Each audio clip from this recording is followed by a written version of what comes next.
10 ದಿನಗಳ ಕಾಲ ನೂತನವಾಗಿ ನೇಮಕಗೊಂಡಂಥ ಗೃಹ ರಕ್ಷಕರ ತರಬೇತಿ ಶಿಬಿರದ ಸಮಾರಂಭದಲ್ಲಿ ಹಾಜರಿರುವಂಥ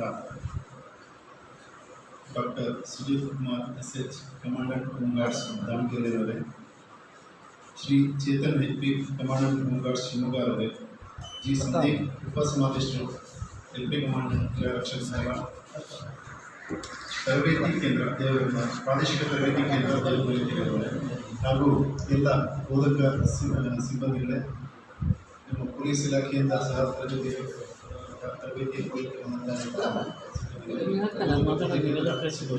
ಮತ್ತು ಇವತ್ತು 10 ದಿನಗಳ ಸಂಪೂರ್ಣ ಪ್ರಯೋಜನ ನೋಡಬೇಕಂತ ಶಿಬಿರಾರ್ಥಿಗಳು.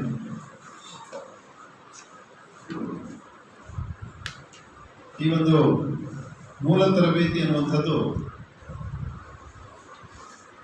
ಹೇಗೆ ಅಂದರೆ, ನೀವೆಲ್ಲರೂ ಸಹ ಬೇರೆ ಬೇರೆ ನಿಮ್ಮದೇ ಆದ ಉದ್ಯೋಗದಲ್ಲಿ ನಿಮ್ಮದೇ ಆದ ಒಂದು ಜೀವನವನ್ನು ಕಂಡುಕೊಂಡಿರ್ಬೋದು, ಅಥವಾ ಹೊಸ ಜೀವನಕ್ಕೆ ಬೇರೆ ಯಾವುದೋ ಒಂದು ಹೊಸ ಪ್ರಯತ್ನವನ್ನು ಮಾಡ್ತಾ ಇರ್ಬೋದು. ಆ ಒಂದು ಸಂದರ್ಭದಲ್ಲಿ ನಿಮಗೆ ಇದೊಂದು ಹೆಚ್ಚಿನ ಸೇವೆಯನ್ನು ಕೊಡೋದಕ್ಕೆ, ಸಾರ್ವಜನಿಕ ಜೀವನದಲ್ಲಿ ನಿಮ್ಮನ್ನು ತೊಡಗಿಸಿಕೊಳ್ಳೋದಕ್ಕೆ, ಸೇವಾ ಮನೋಭಾವವನ್ನು ನಿಮ್ಮ ಸೇವಾ ಮನೋಭಾವವನ್ನು ಪ್ರದರ್ಶನ ಮಾಡೋದಕ್ಕೆ ಇದೊಂದು ಅಡಿಪಾಯ. ಈ 10 ದಿನಗಳ ತರಬೇತಿಯಲ್ಲಿ ಖಂಡಿತವಾಗಿಯೂ ಪಾಪ ಬಹಳಷ್ಟು ಕಷ್ಟಪಟ್ಟು 10 ದಿನಗಳಲ್ಲಿ ನಿಮಗೆ ತುಂಬ ವಿಷಯಗಳನ್ನು ಕಲಿಸೋದಕ್ಕೆ ಈ ಒಂದು ಬೋಧಕ ಸಿಬ್ಬಂದಿಗಳೆಲ್ಲರೂ ಸೇರಿ ಈ ಒಂದು ತರಬೇತಿ ಶಿಬಿರವನ್ನು ಆಯೋಜನೆ ಮಾಡಿ ನಿಮಗೆ ಬಹಳಷ್ಟು ಶ್ರಮ ವಹಿಸಿ ಕಲಿಸಿದ್ದಾರೆ. ಯಾವುದೇ ಒಂದು ಕಲಿಕೆ ನಿಂತ ನೀರಾಗಬಾರ್ದು. ಅದು ಮತ್ತೆ ಮತ್ತೆ ನಾವು ನೆನೆಸ್ಕೊಳ್ತಾ ಇರಬೇಕು. ಮತ್ತೆ ಮತ್ತೆ ನಾವು ಪ್ರಾಕ್ಟೀಸ್ ಮಾಡಿದಾಗ ಆ ಒಂದು ಕಲಿಕೆ ನಮ್ಮ ಜೊತೆ ಇರುತ್ತೆ. ಇಲ್ಲಾದರೆ ನಾವು ಮರೆತು ಬಿಡ್ತೀವಿ. ಹಾಗಾಗಿ ಈ ಒಂದು ಹೋಮ್ ಗಾರ್ಡ್ಸ್ ಮ್ಯಾನ್ಯುವಲಲ್ಲಿ ತಿಳಿಸಿರುವಂಥ ವಿಚಾರಗಳಿರ್ಬೋದು, ಅಥವಾ ಬೇರೆ ಈ ಉದಾಹರಣೆಗೆ ಫಸ್ಟ್ ಏಡ್ ಅಥವಾ ಬೇರೆ ಟ್ರಾಫಿಕ್ ಸಿಗ್ನಲ್ ಮ್ಯಾನೇಜ್ ಮಾಡೋದು, ಇದು ಸಿಂಪಲ್ ಇರುತ್ತೆ ಅಂತ ಅನಿಸುತ್ತೆ. ಆದರೆ ನಾವು ಫೀಲ್ಡಿಗೆ ಹೋದಾಗ ಗೊತ್ತಾಗುತ್ತೆ ಅದು ಎಷ್ಟು ಚಾಲೆಂಜಿಂಗ್ ಆಗಿರುತ್ತೆ. ಈಗ ಯಾರೋ ಒಬ್ಬರು ಶಿಬಿರಾರ್ಥಿಗಳು ಮಾತಾಡುವಾಗ ಹೇಳಿದ್ರು, ಕೇವಲ ನಾವು ಪ್ರವಾಹ ಅಂದರೆ ಏನೋ ಅಂತ ಅಂದ್ಕೊಂಡಿದ್ವಿ, ಪ್ರವಾಹದಲ್ಲಿ ಹೇಗೆಲ್ಲ ಕಾರ್ಯಕ್ರಮಗಳನ್ನು ನಡೆಸಬೇಕು, ಯಾವ ರೀತಿಯಾಗಿ ನಾವು ಜೀವವನ್ನು ಉಳಿಸೋದಕ್ಕೆ ಪ್ರಯತ್ನ ಮಾಡಬೇಕು, ಯಾವ ರೀತಿಯಲ್ಲಿ ಜನರಿಗೆ ಒಂದು ಧೈರ್ಯವನ್ನು ತುಂಬುವಂಥ ಕೆಲಸ ಮಾಡಬೇಕು ಅನ್ನುವಂಥದ್ದು ಎಲ್ಲವನ್ನೂ ಸಹ ವಿವರವಾಗಿ ಹೇಳಿದಾಗ ನಿಮಗೆ ಅದರ ಬಗ್ಗೆ ಹೆಚ್ಚಿನ ಇಷ್ಟೆಲ್ಲ ನಾವು ಮಾಡಬೇಕು ಅನ್ನುವಂಥದ್ದು ನಿಮಗೆ ಗಮನಕ್ಕೆ ಬರುತ್ತೆ.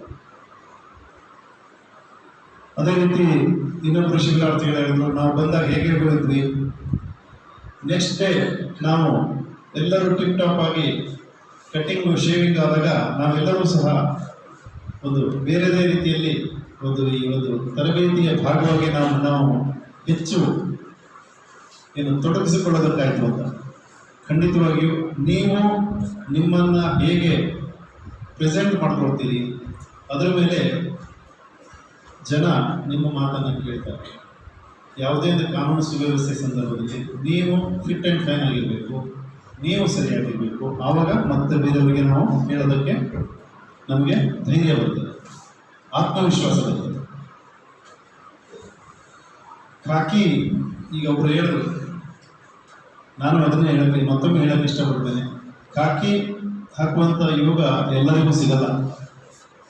ಈ ಒಂದು ಯೂನಿಫಾರ್ಮ್ ಇದೆಯಲ್ಲ, ಖಾಕಿ ಯೂನಿಫಾರ್ಮ್, ನೀವೀಗ ಎಷ್ಟೋ ಜನ ಅಪ್ಲಿಕೇಶನ್ ಹಾಕೋದ್ರಲ್ಲಿ ಸೆಲೆಕ್ಟ್ ಆಗಿರೋ ಕೆಲವು ದಾವಣಗೆರೆ ಜಿಲ್ಲೆಯಿಂದ ನೆನ್ಪಿಟ್ಬಿಟ್ಟು ಈ ಒಂದು ಹೋಮ್ ಗಾರ್ಡ್ಗೆ ಬರಬೇಕು, ನಾನೊಬ್ಬ ಗೃಹ ರಕ್ಷಕನಾಗಿ ಗುರುತಿಸ್ಕೊಳ್ಬೇಕು ಅಂತೇಳಿ ಆಸೆ ಪಟ್ಟವರು ಅದೆಷ್ಟೋ ಜನ ಇರ್ತಾರೆ. ಆದರೆ ಎಲ್ಲರಿಗೂ ಅವಕಾಶ ಸಿಕ್ಕಿಲ್ಲ. ನೆನ್ಪಿಟ್ಕೊಳ್ಳಿ, ನೀವು ವೆರಿ ಸೆಲೆಕ್ಟೆಡ್ ಫ್ಯೂ, 93 ಜನ ಇಲ್ಲಿ ಬಂದವರು, 93 ಅಲ್ವಾ, 93 ಜನ ನೀವು ಹೊಸದಾಗಿ ಈಗ ಸೇರ್ಕೊಂಡಿದ್ದೀರಿ. ಈಗಾಗಲೇ ಹಳಬರು ಸೀನಿಯರ್ಸ್ ಇದ್ದಾರೆ, ಅವರೆಲ್ಲರಿಗೂ ಸಹ ಎಕ್ಸ್ಪೀರಿಯನ್ಸ್ ಇದೆ. ಜೊತೆಗೆ ನಾವು ಮಾತಾಡುವಾಗ ಕಮಾಂಡೆಂಟ್ ಸುಜಿತ್ ಕುಮಾರ್ ಅವರು ಹೇಳಿದರು, ಈಗಾಗಲೇ ನಮಗೆ ಕರ್ತವ್ಯಕ್ಕೆ ಕರೆ ಬರ್ತಾ ಇದೆ ಸರ್, ಸದ್ಯದಲ್ಲೇ ನಮ್ಮವರು ಕರ್ತವ್ಯ ನಿರ್ವಹಣೆಗೆ ಸಜ್ಜಾಗಿದ್ದಾರೆ ಎಂದು.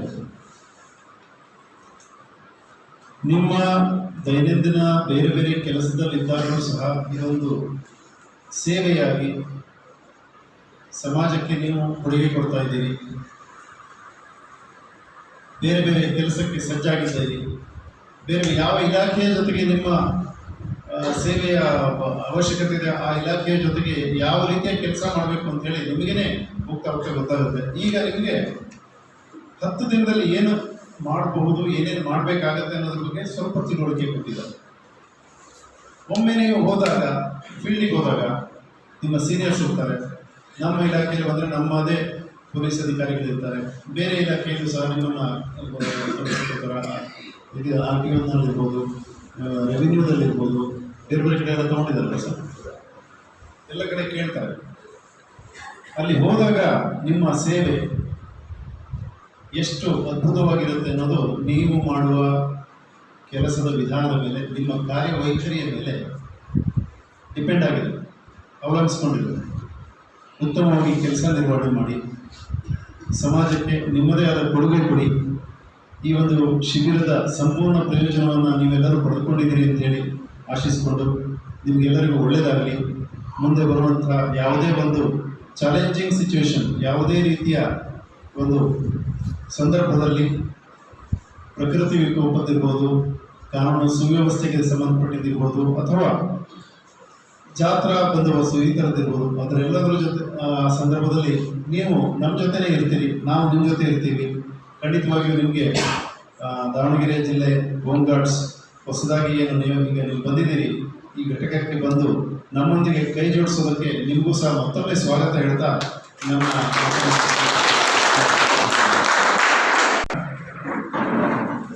ಮಾತಾಡೋದು ಸಾಹೇಬರಿಗೆ ಅಭಿನಂದನೆಗಳನ್ನು ಸಲ್ಲಿಸುತ್ತಾ ಸನ್ಮಾನ ಕಾರ್ಯಕ್ರಮ.